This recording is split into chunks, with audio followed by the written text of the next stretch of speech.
everyone. Welcome back to STEM Saturdays. My name is Chelsea. And I'm Breanna. Today, we will be focusing on the E in STEM. If you think back to last week, you might remember that the E in STEM stands for engineering. So this week, our project obviously has to do with that. Engineering involves a lot of building things, and at its core, engineering is basically a ton of geometry. Geometry is shapes. So behind us, we've got some 2D shapes and 3D shapes. So 2D shapes, like this square here, exist on just a flat surface. There's not much for us to interact with. It's just a piece of paper. Whereas 3D shapes, like this little tiny baby block that one of your younger brothers or sisters might have played with, that is a cube. Each side is a square, but there are multiple sides that we can interact with. So Chelsea and I are going to challenge each other today to a little bit of a build-off, where we're going to be using different shapes to see who can create the strongest build possible.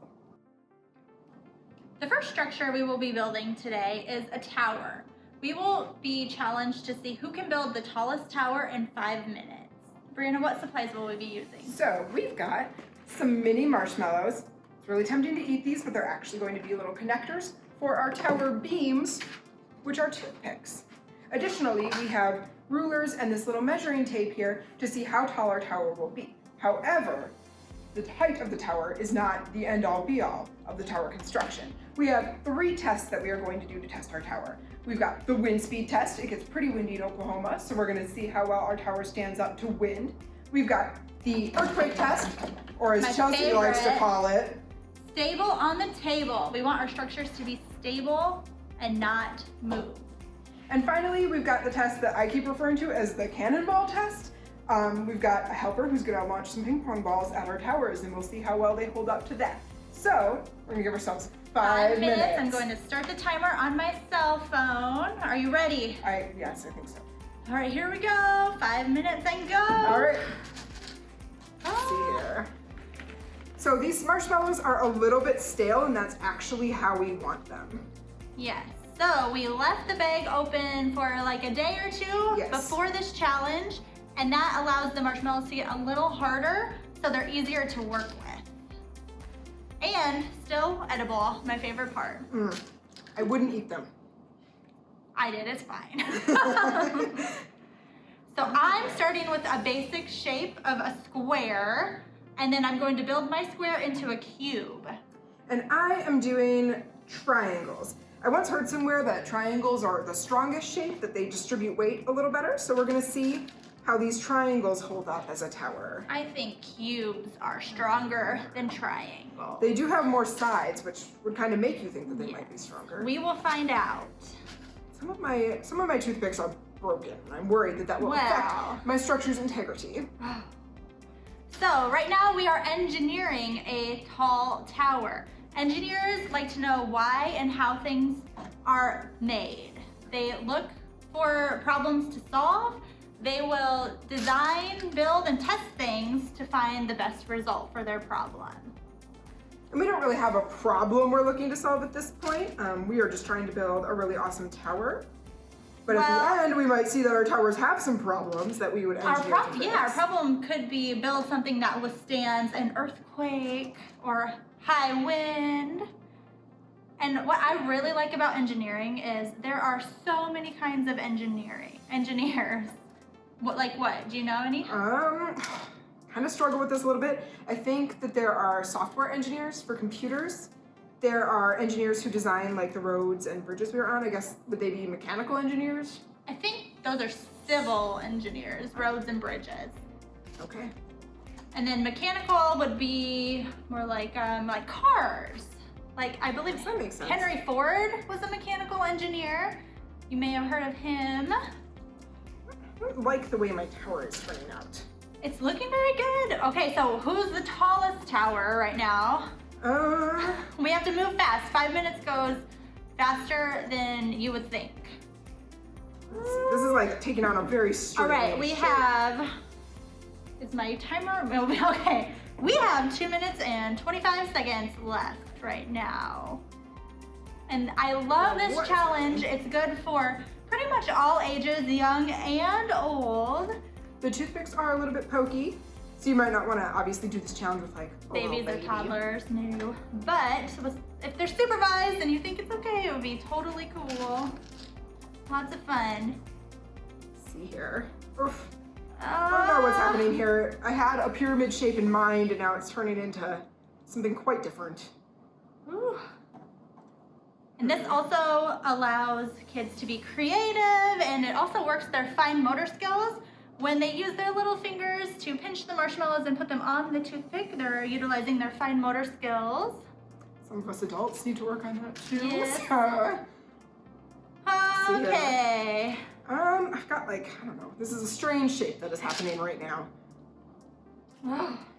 So you can see how we are taking our three-dimensional shapes and creating towers with them. yes, putting them into like a real world purpose. I'm kind of worried that I'm messing with mine too much. Mine is already starting to slope.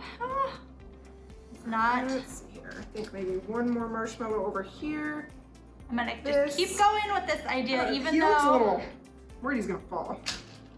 Maybe. see, your base, Breanna has a wider base, and Breanna's I think still I can get one more standing on its own, before the timer goes where off. mine wants to fall over. Alright, let's see. Oh man, I don't know.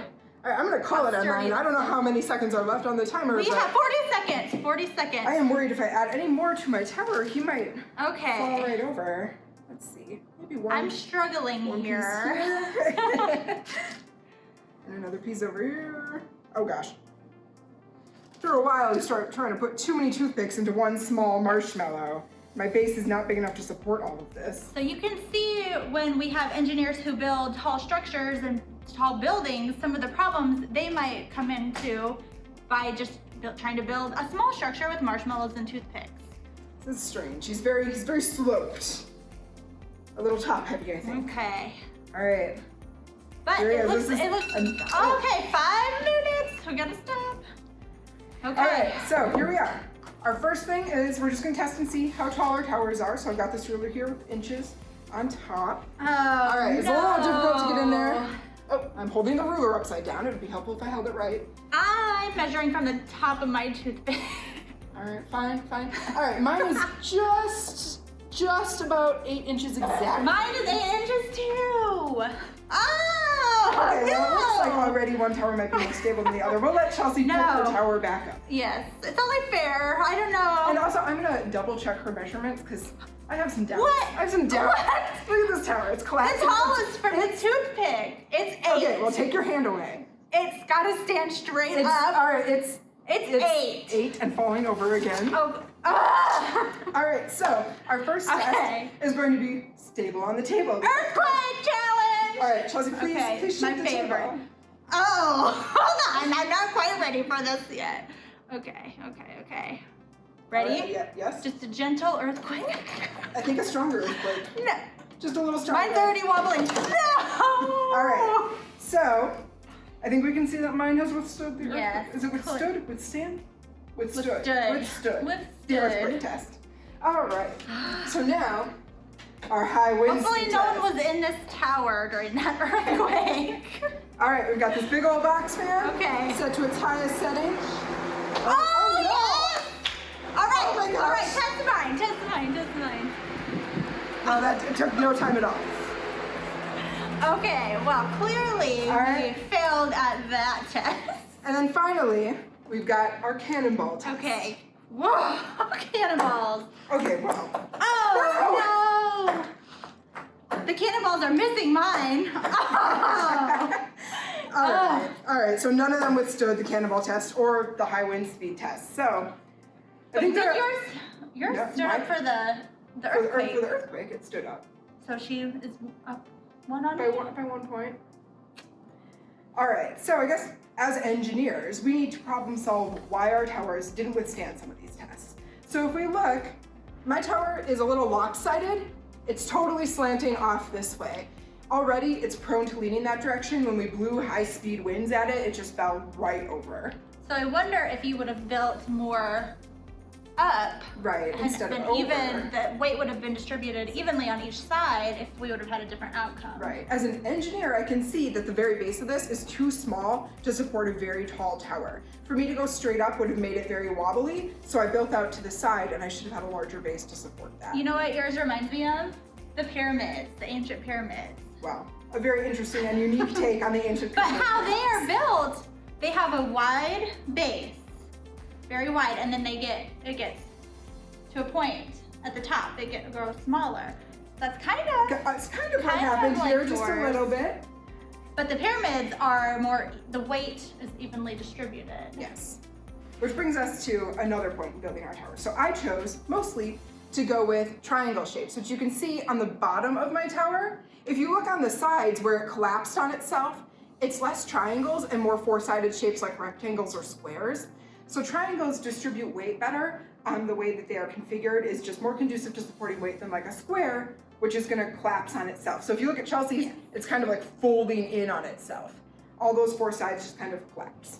Yeah, so clearly a triangle is a stronger shape than a square, but I wonder how I could reinforce my tower to make it more sturdy, more stable. I think we could maybe divide your squares up into mini triangles. Ooh, so I wonder if you take another toothpick and if we were to insert it there in between each square, so we would make my tower a whole bunch of little triangles, if that would be better. I think that would work.